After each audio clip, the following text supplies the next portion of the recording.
Okay, welcome everyone to this third keynote lecture of this for summer school on quantum computing. We have a very special lecturer this afternoon, Dr. Catherine Lefebvre. Thank you very much for agreeing on lecturing this lecture note. It is a real honor for all of us. So I will introduce Dr. Catherine Lefebvre. She's a senior advisor for the Open Quantum Institute, a GESDA initiative hosted at CERN. CERN, you know, is this institute for quantum research in Switzerland. She has years of experience in building strategic relationships, as well as research and innovation partnerships in global quantum and artificial intelligence ecosystems. Catherine is a board member of DISTRIQ, the Quantum Innovation Hub in Quebec, Canada. Until recently, Catherine was Vice President Global Policy and Partnership at PASQAL, where part of her responsibilities included to be convenor of the European Committee for Standardization Working Group on Quantum Computing, as well as co-chair of the IEEE Working Group on Quantum Computing Architecture. She previously worked as Innovation Ambassador, US and Canada, at M-Square Lasers, Scientific Advisor in Quantum Technology for the Quebec government, Scientific Liaison Officer in Artificial Intelligence for the National Bank of Canada and for the startup Elemental AI, acquired by ServiceNow. Catherine has a background in research and holds a PhD in molecular physics and theoretical quantum chemistry from Université Paris-Sud and Université Laval. She then pursued research as postdoctoral fellow and research associate for almost a decade at the Université de Sherbrooke, the Canadian Space Agency, and the Institut National de la Recherche Scientifique, Richard P. Feynman Professor of Theoretical Physics. So as we can see, Catherine is an exceptional person with with a great theoretical background and organization experience, and very enthusiastic in quantum computing initiatives. And I really thank you again, Catherine, for agreeing to lecture this keynote. And please, you can start whenever you are ready. Thank you. Thank you so much. Muchas gracias. It's a pleasure to join and apologize for my Spanish that is very limited. So I'll continue in English. Warm thank you to Dr. Boris, Dr. Jimena, and Victor also for welcoming me here, and pleased to meet everyone. I will share my screen now and transport you into the world of quantum computing and impact. So looking into how all the technical work that you are doing this week can be impactful for our society and our planet, and explain you what we're doing at the Open Quantum Institute and why we're doing this, and how we are building this global platform for collaboration. So it'll be not a technical talk, but giving you a broader perspective about impact. So before I show you some example of activities that we do, I want to explain how this idea, how this institute, the Open Quantum Institute, came about. So a bit of history. Can you confirm, Victor, that you see my screen? That's all good. Okay, I can see your screen, but we are seeing a message, a prompt that asks you to continue to share. Yep. Yeah, okay. It's good that you yeah, that's perfect. We can see it perfectly. Again. Okay, so let's continue. So GESDA is the Geneva Science Diplomacy Anticipator. So it has a mission to anticipate what will be the next breakthroughs in science and technology in all sort of field, not just quantum, but all sort of field. And anticipating with experts from all around the world. We have thousands and thousands of experts that are engaged with GESDA to look in 5 to 25 years from now, what will be the next big thing in science and technology? What is cooking in the lab and how it could impact our planet and our society? And then from this potential breakthrough, how can we make sure that the benefits of these breakthroughs will be shared equitably? And what can we do today to make sure that we are towards the best scenario, toward the best path for sharing these benefits and making sure that it is globally available, and looking at accelerating this access to the benefits for the common good. Can we translate this into concrete actions? So it's not just a think tank, really a do tank, looking at concrete actions to transform this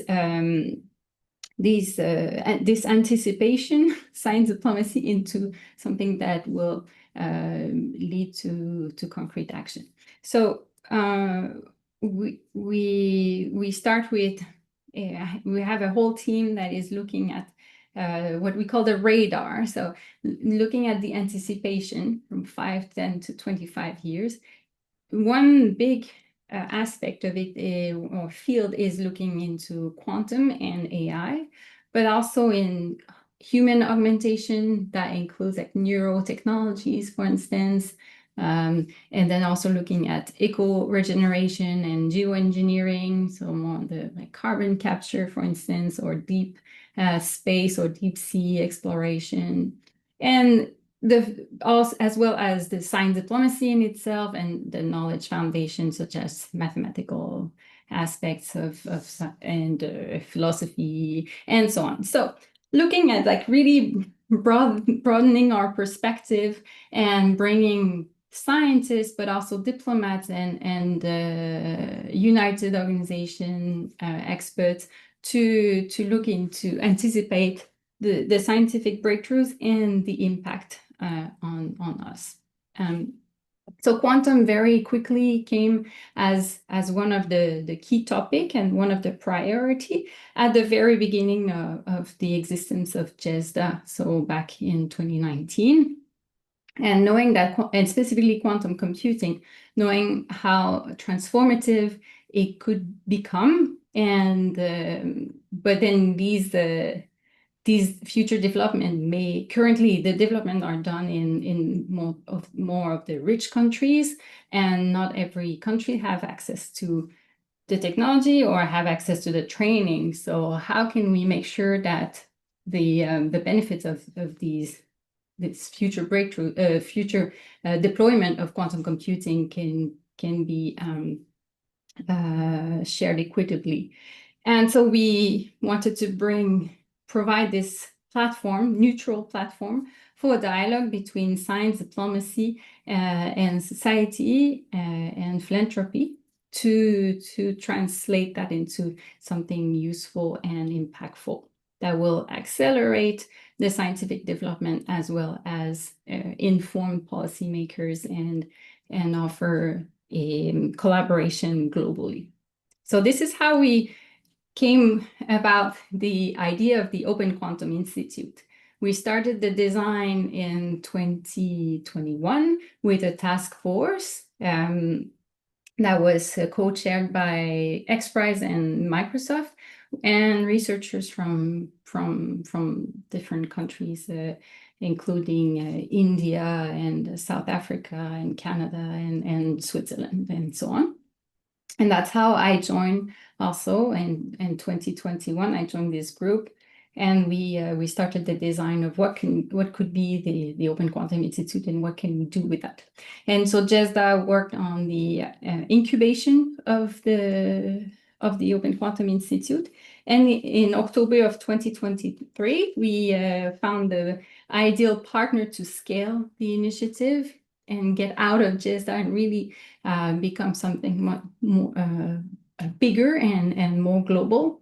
And so CERN is the host partner, and this is where we're hosted since for the pilot phase of 3 years, helping us to scale. And then we have funding from UBS, which is a bank in Switzerland.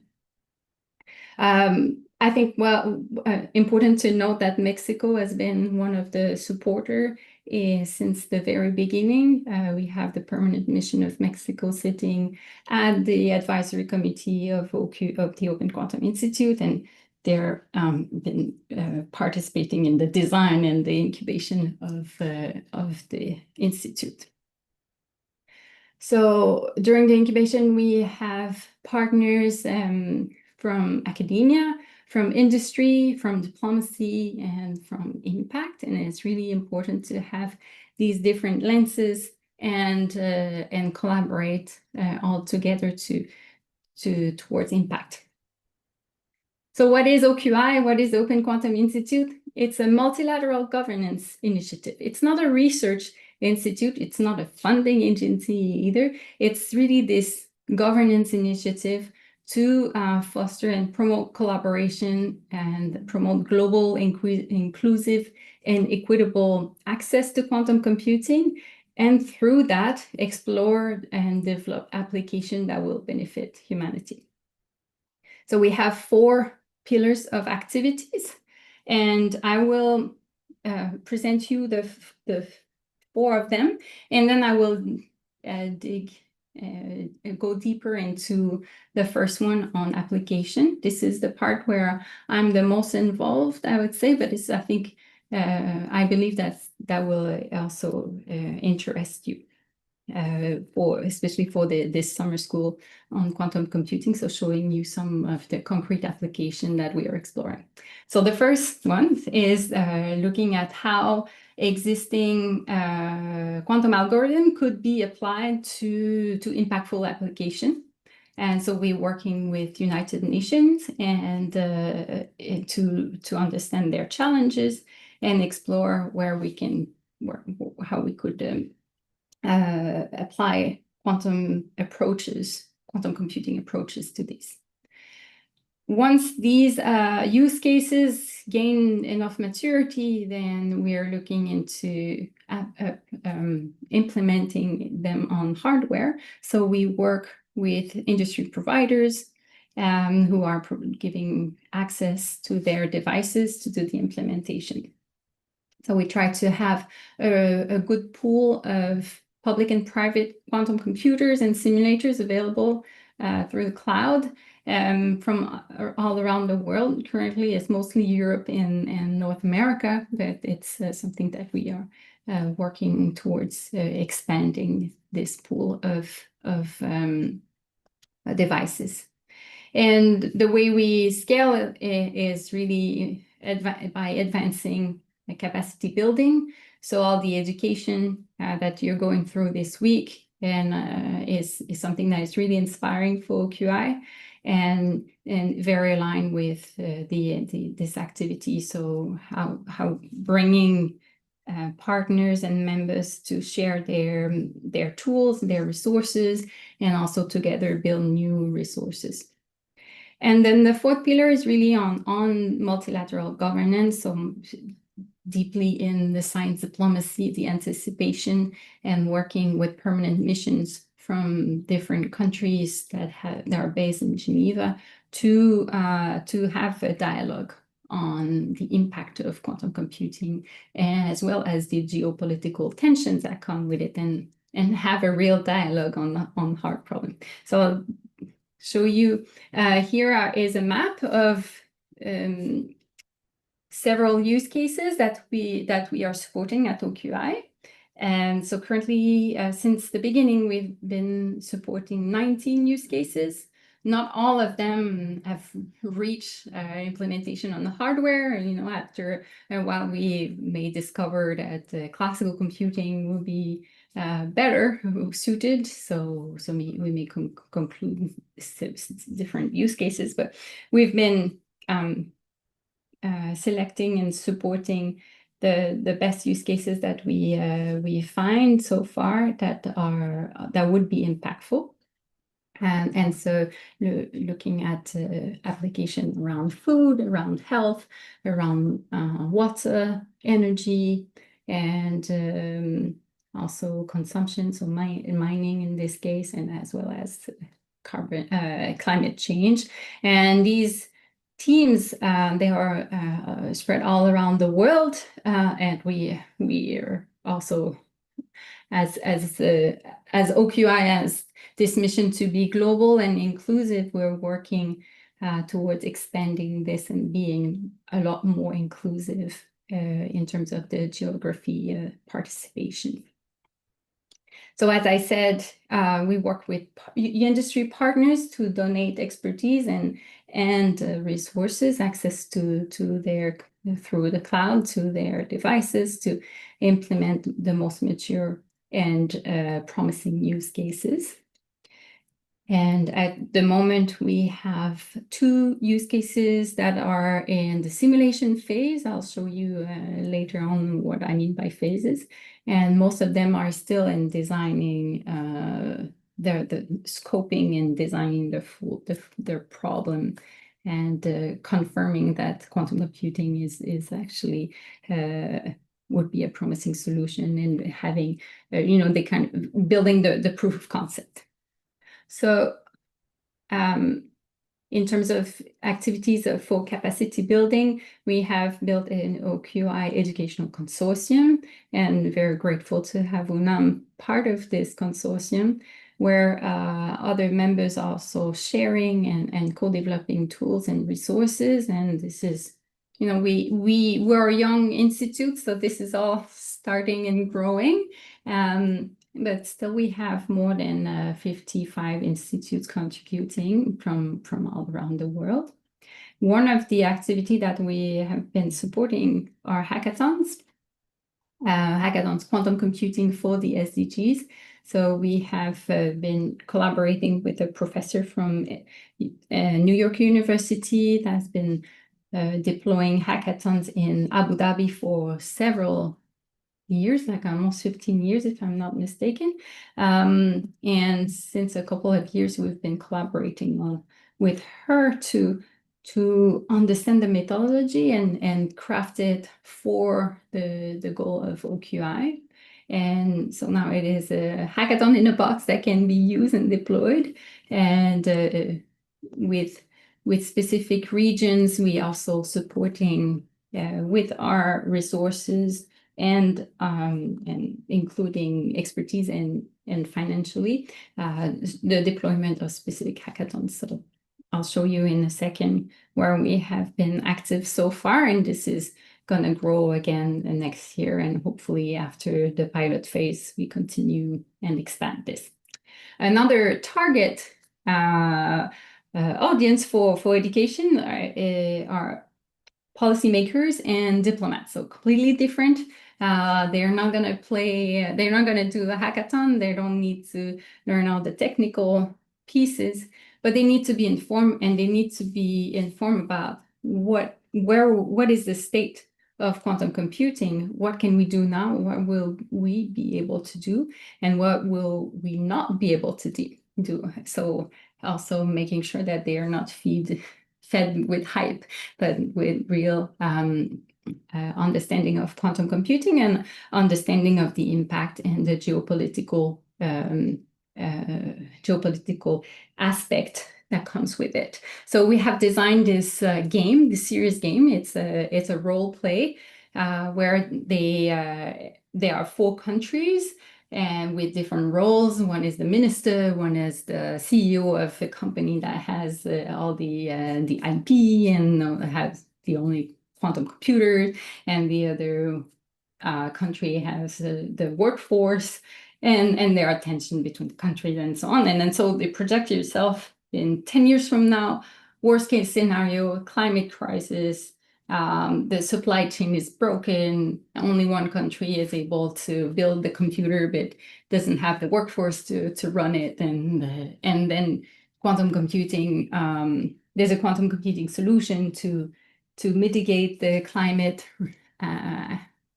crisis, but then how do we share this, knowing all the tension around these countries? And so then knowing the situation and coming back today and having a negotiation activity of how can we work towards the best scenario, knowing all the tension that exists.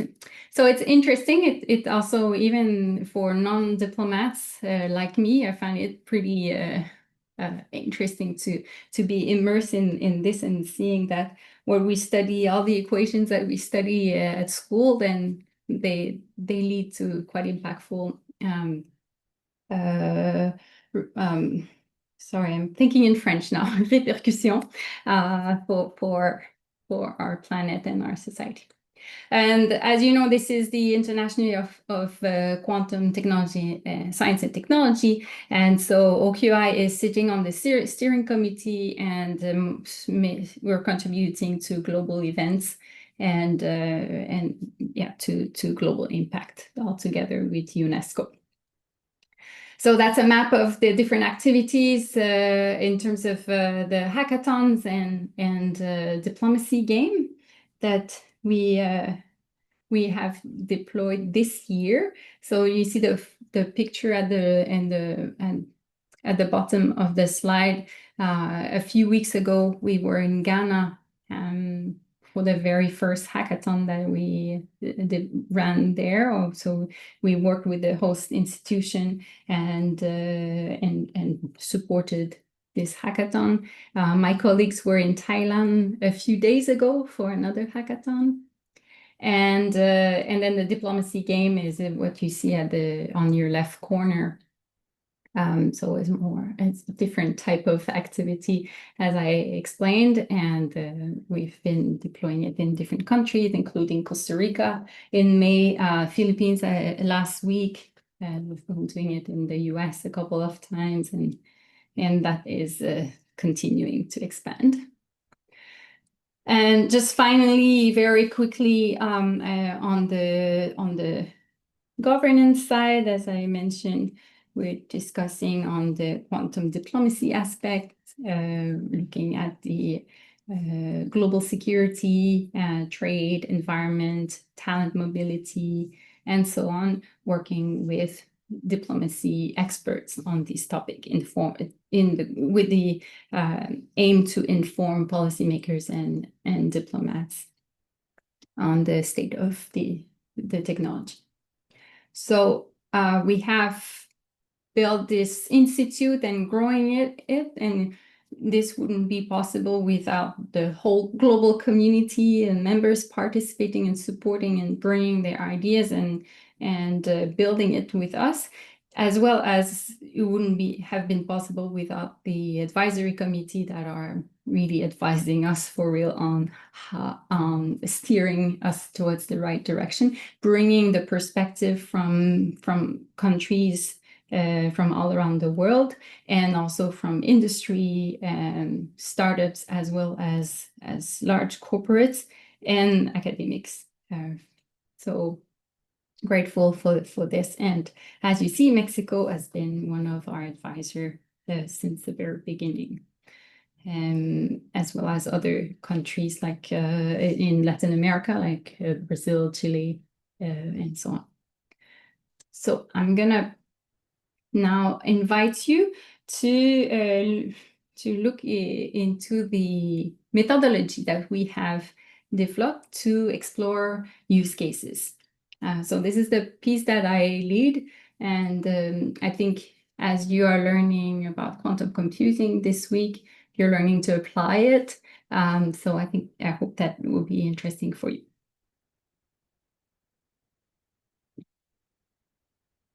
So the approach that we're doing is really has multidisciplinary. It's important that we put together in a team that will explore quantum computing use cases. We bring quantum experts, we bring classical computing experts, we bring subject matter experts, and United Nations organization, international organization, or large NGOs who are the problem owners. So if you think of of companies that are now developing their hardware and they want to sell some application, they will think of what will be the commercial application mostly, or maybe a national security application. These are either government or companies are their end users. For us, for QI, our end users are the United Nations. So they are the ones who have the problem, and we're looking in how quantum computing could be applied. So, and how quantum computing could be applied, we're looking at 4 different approaches. The first one being quantum simulation, so really simulating quantum mechanics on quantum computers, so simulating the dynamics or just the structure of molecules or materials at a nanoscale where quantum effects are happening. This is the most promising application of quantum computing, but it is also something that today is really hard to get to a valuable simulation, because the hardware or the simulators are too small today. But this is still where there's the most promise for quantum advantage.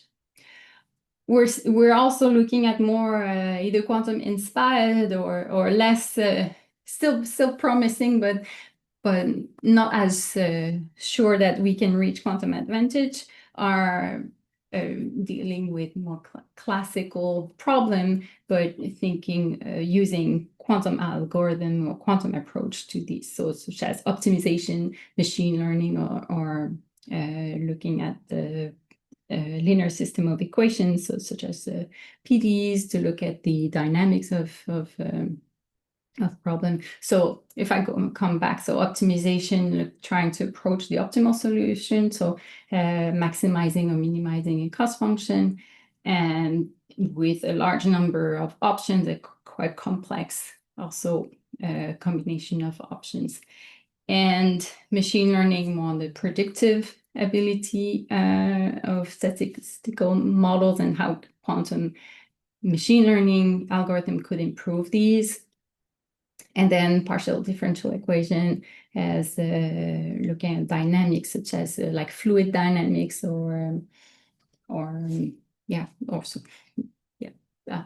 like this. So these approaches, how do we apply them to sustainable development goals?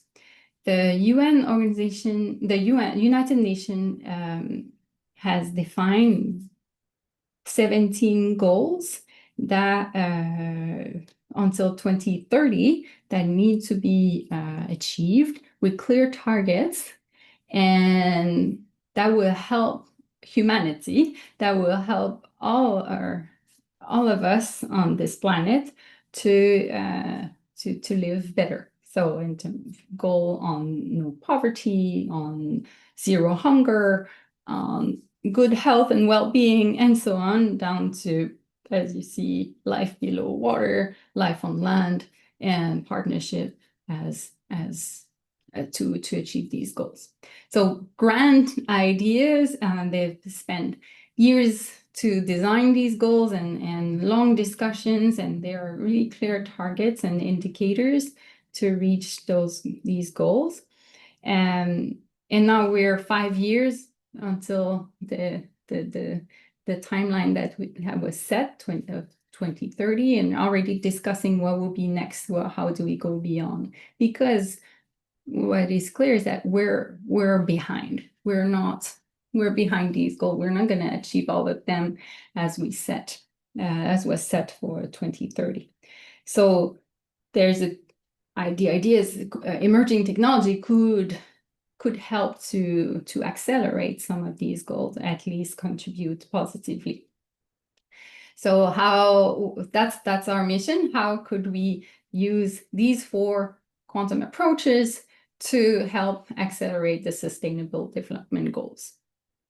And how we approach that, so we look at global challenges, looking at who is impacted, who and where, why is it critical, what happened if we don't do anything? And then what is the current approach to solve the challenge, the global challenge? And then from this approach, can we define mathematically, how do we express it mathematically? What is the model? And what are the key conditions and variables there? And from the mathematical concept, define what is so hard that we need, or what is suitable to solve it with a computer, and then what are the constraints? Well, if we use the best in class classical solution, then what are the bottlenecks, and how do we go about it? What are the current limitations? And from there, from these limitations, where quantum could help. Could quantum computing help or not? And if it's suitable, then what will be the right approach and why? And then defining what will be the resource needed to so how many qubits, what are the configuration, and so on, to develop a quantum computing solution to this global challenge. And then go back up and say, okay, if we've designed this quantum computing solution, once we're able to deploy it in real world at scale with future hardware, what will be the impact on our society, on the environment, on the economy? And can we design at the very beginning of the solution, can we design it so it's responsible, and we make sure that we are impacting in a positive way all these aspects? So we support teams that are multidisciplinary, go through different phases of development to bring them from ideation, so this is the phase 0, to then scoping the problem deeper, to start building a proof of concept, and then deploying it on simulators, and then on QPUs. So that involves different type of expertise at different moments. And the use case so far, as I said, we have 19 use cases that entered phase 0, so the ideation, and then they are, the pipeline is still moving. We're maturing all these use cases slowly but rigorously. And we have a scientific committee that help us to keep rigor in the development of all these use cases and giving feedback and advices, as well as we have an impact committee that is helping us to make sure that what we develop will be impactful. So I'll give you a few examples. We supporting this use case that is now starting their simulation, looking at accelerating antimicrobial discovery. So apparently it's been since the 80s that no new antibiotics have been really developed. So now we're using so much the same antibiotics that there is resistance that have been developed, and it's just killing everything, but it's not targeted to specific bacteria. So there's a lot of research that needs to be done to develop more targeted and more efficient antibiotics. And that means that means funding needs to be poured, but it means also being more precise in the research that it needs to be done. So there's GARP, which is mandated by the World Health Organization that does specifically research in antibiotics. And so we work with them and quantum experts from McMaster University and QBraid to explore how quantum machine learning, specifically quantum reservoir computing, could help to better design new compounds and better understand the interaction and the potential resistance mechanism or better target action to specific bacteria. So that is one use case that we're looking into. The other one that I wanted to share with you is on water leak detection, so completely different topic. In some region of the world, including what I've learned in Mexico City, there is a lot of water, up to 40%, sometimes even 50%, that water that is lost due to leaks. And so within this network of pipes, so all the water distribution network, it's impossible to put enough sensors to detect all the leaks. So how to optimize the placement of these sensors to prevent leaks and predict what will be the next one, so that we can reduce the unaccounted for water in urban settings. So it's an NP. It gets to the more complex the larger and the more complex the network is, the harder it is to simulate this kind of problem. So it becomes as an NPR problem, and then a team a team in France and in Belgium has been working with UN Habitat to explore a quantum optimization solution. So it's based on the maximum weighted independence set approach to look into this water leak detection challenge. So finally, in terms of food, we're working with a hardware company Quera and plant genomic expert Ainari and an innovation center in Brazil, Ventures, who are looking into applying quantum machine learning, so also quantum reservoir computing, to better understand which genes can lead to more to increase yield in crops, such as for corn, wheat, and soy. So it's and then how it's impacted by climate change and so on. So voila, I think, oh yeah, well, this is another optimization problem, more on energy, optimization of the layout of wind turbines and a wind farm, taking into account the effect of one turbine with the other and how they could create some turbulence, and just how to maximize the energy production given a specific region or terrain. So I'm gonna stop here and conclude by saying that Open Quantum Institute is it's a growing community, and it's an opportunity. I would like to invite everyone to participate in some ways, explore collaboration. We're this neutral platform to promote collaboration, and we're growing the community of practice that explores the potential of quantum computing for the Sustainable Development Goals, with in mind to really not feed the hype, but really keep rigor and optimize impact. So on this, I thank you all, and I hope that you have some questions.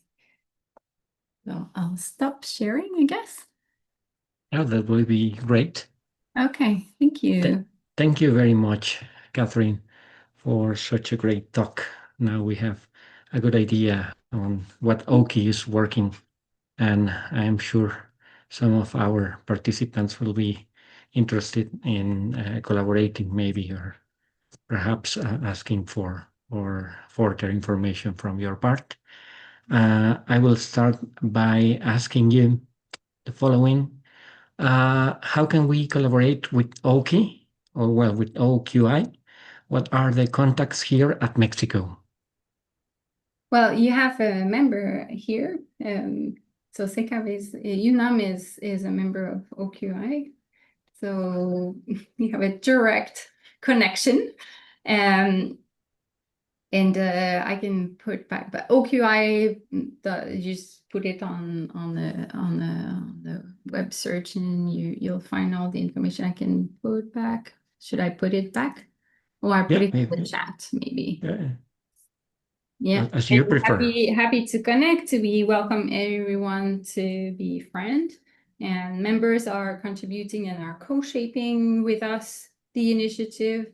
And the more they involve, then eventually they can also become partners. Yeah. Great. Next one. In the view of OQI, is there a particular SDG likely to be best addressed by the quantum development or a quantum approach? Can you repeat again, please? Oh, yeah. In the view of OQI, is there a particular sustainable development goal likely to be best addressed by the quantum development or a quantum approach? So there is we've been looking at specific SDGs. Some of the sustainable development goals, including food, health, energy, water, and climate, but not restricted to that. It's open to find impactful application as long as they are towards accelerating or achieving these goals. If you look at, indirectly, so by design, all the SDGs have been created or designed to be interconnected. So even if you're helping in with this water leak detection, saving water loss in urban setting, then eventually that also impacts poverty. So some of the settlements that would not have access to water, maybe could, with the optimization or reducing water loss, will impact in terms of poverty, maybe also an inequity in other populations. So it should be all together. By design, also OQI is all about partnership and collaboration. So the SDG 17 is always ticked. Yeah. Okay. Next one. Let's see. Which country or company demonstrates a successful case or significant real progress nationally that could serve as an example for us as a society, especially regarding the water crisis? Sorry. Yeah. So the companies for OQI, we're a young institute, and all the use cases, they are all the first ones that are emerging. So the most advanced one that I presented is the one on water leak, and that is run with PASQAL. It's a neutral atom quantum company where I actually worked in the past, and they are the one that, with neutral atoms, you have they're really suited for graph problems. So this water distribution network can be mapped as a graph. So it was a natural fit to work with PASQAL. So it's not because I work there that we have the most advanced use case at the moment with them. It's more the type of problem.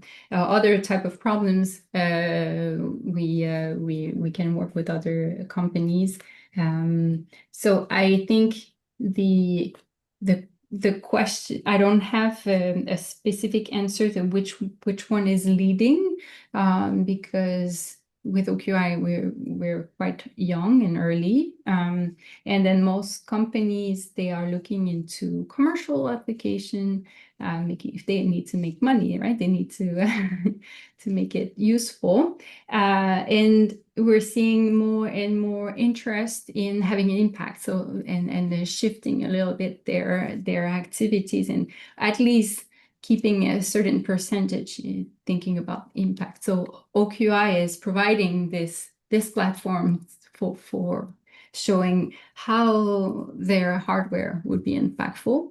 And so we're working with IBM, Microsoft, we're working with startups also like EQT, and we had IQM and OQC, so all the acronyms, right? But and Candela in France, it's a photonic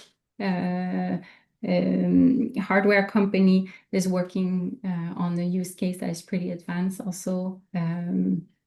Also on removing water pollutant in contaminated area.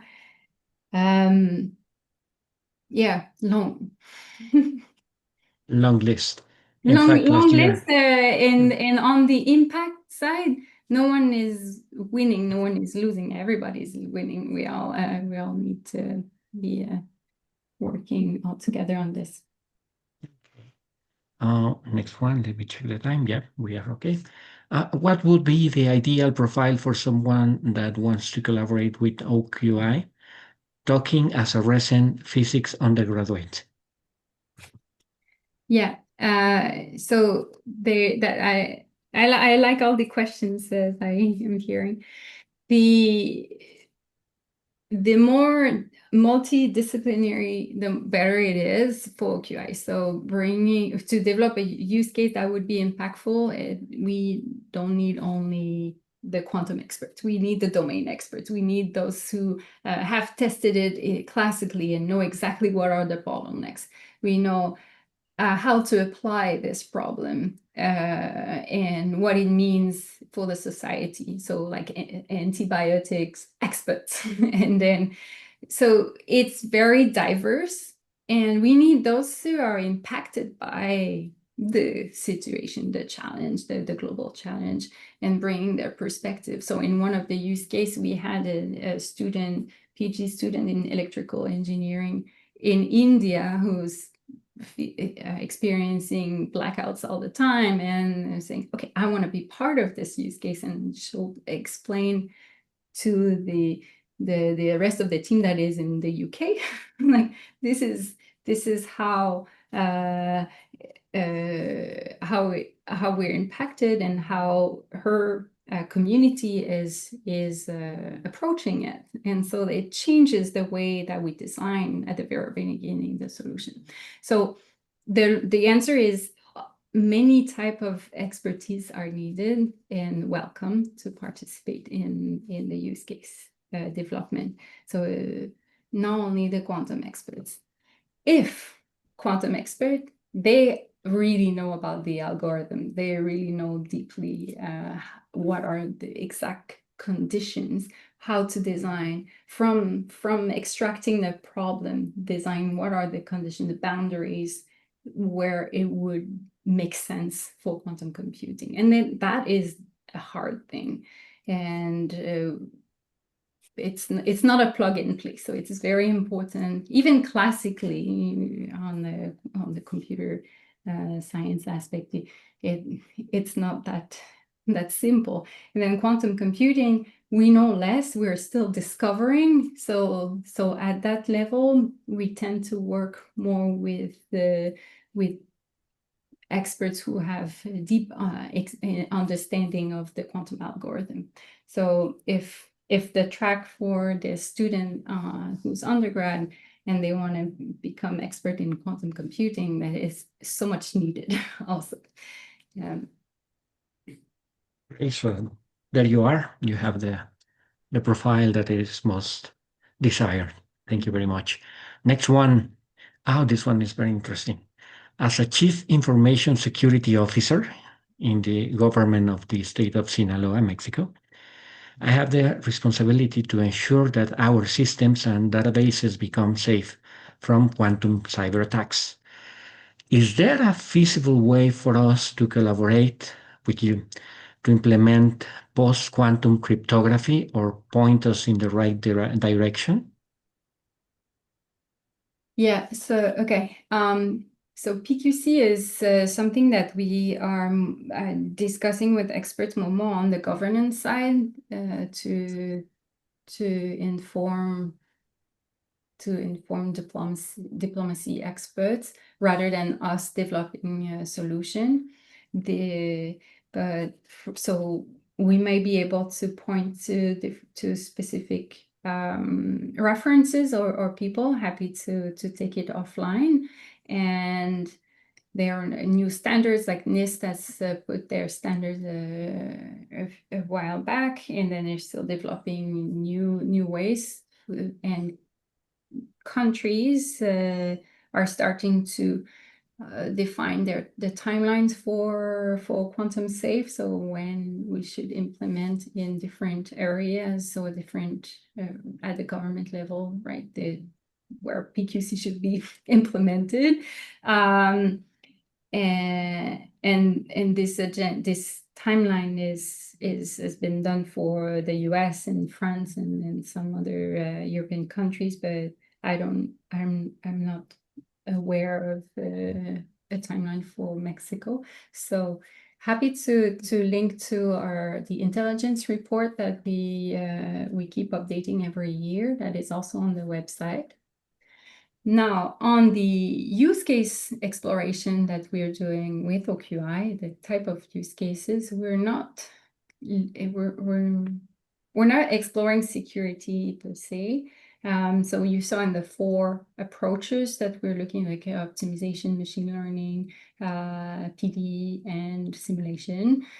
There is no type of factorization like the Shor algorithm. We're not exploring this because we don't see how it positively impacts SDGs.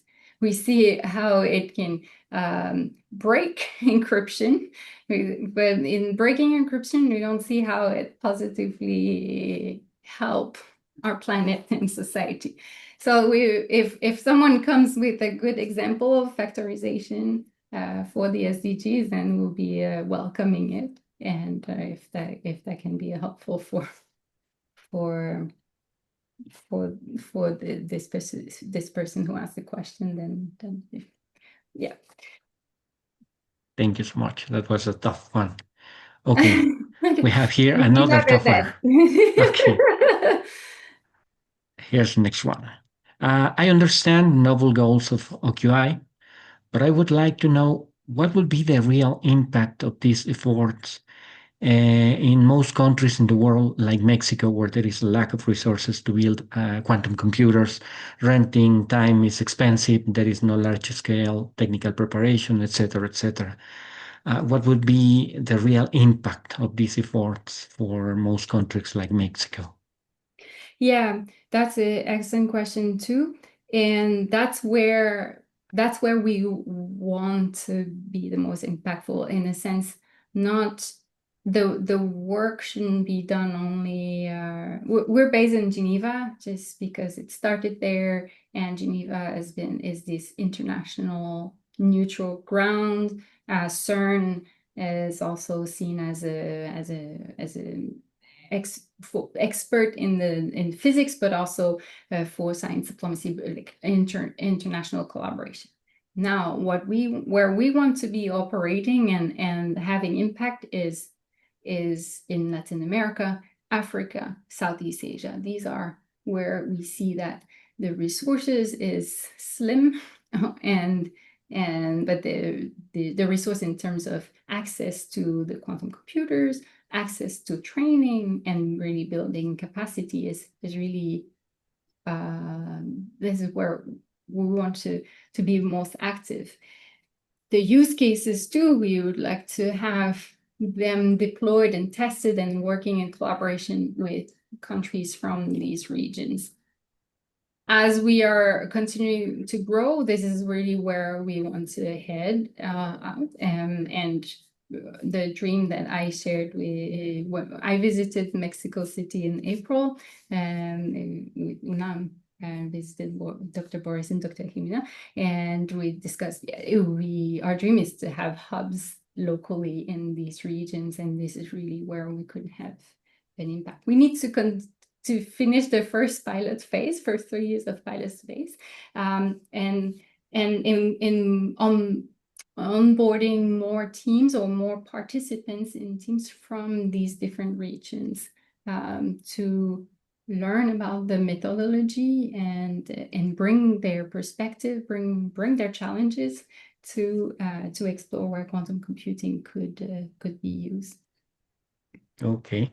And in this same vein, related to the SDGs, your organization have obtained any achievement with a project focused to Latin America? Yet? Well, we're working on some projects. We had a team from Uruguay that started a use case. We have a team in Brazil that I mentioned, and we're exploring how we could use data sets from the City of Mexico for water leak detection, but that is still under process. So in Latin America, and then we have also a diplomacy game that has been done in Costa Rica, thinking that after that we can have a hackathon in the Latin America region. A lot more that should be done. And then all the use cases, they are moving from the phase of ideation to a proof of concept. This is not an easy process. This takes months to like a year and a half. And we're halfway through the pilot phase, which is we're now 1.5 years through the pilot phase. So none of the use cases have been completed yet. Okay, Catherine.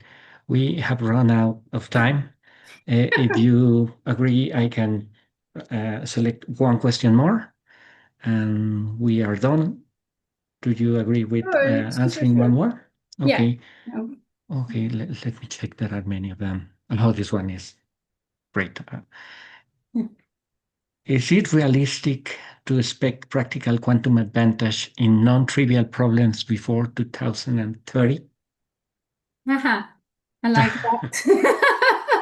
I like that too. Yeah. And then I never want to be quoted in when we'll have quantum advantage, so I'm not going to answer. But we all dream that yes, it could be possible, but quite unlikely. Okay. But that being said, I think that it's still important to have a strong community of practice that knows how to use quantum computers and knows how to detect good use cases. And that means that we need to, continue to try, test, fail, try more. And by that time, hardware is improved. Software has also improved in necessitating less, or algorithm has been necessitating less resources. And then we have a sweet spot with the right problem. Okay. 30, not sure. Not sure. Okay. Yeah. Okay. Thank you very much. Let me tell you that you have homework. I am sending you the questions that are still unanswered later. Okay. And I will share your answers with our audience to respect the time that we have assigned. We know you are a very busy person, so now I pass the floor to Dr. Boris to close this session. Thank you. Before closing I think there's an echo somewhere there. Before closing the session, I would like to make a comment. I think Open Quantum Institute is a great opportunity to reduce the gap that there is between, as you mentioned, or somebody mentioned, the lack of opportunity that we have in some countries to have access to hardware. But on the other hand, we see, and as you showed, that there's a lot of new human resources that being formed, being prepared, like this, like the people who are attending this summer school on quantum computing. You show that you have hackathons in Ghana, in Thailand, and et cetera, et cetera. So there's a force of humans prepared in quantum computing and who can definitely contribute to the solutions of this very important problem for human life. You know?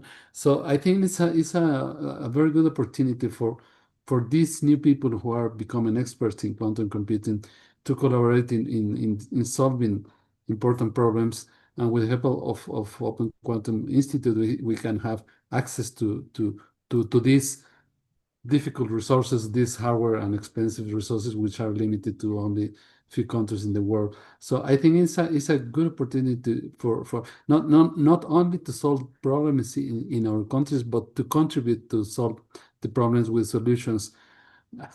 And I wonder if Open Quantum Institute has thought of making some kind of funding or call for projects or call for solutions in which you could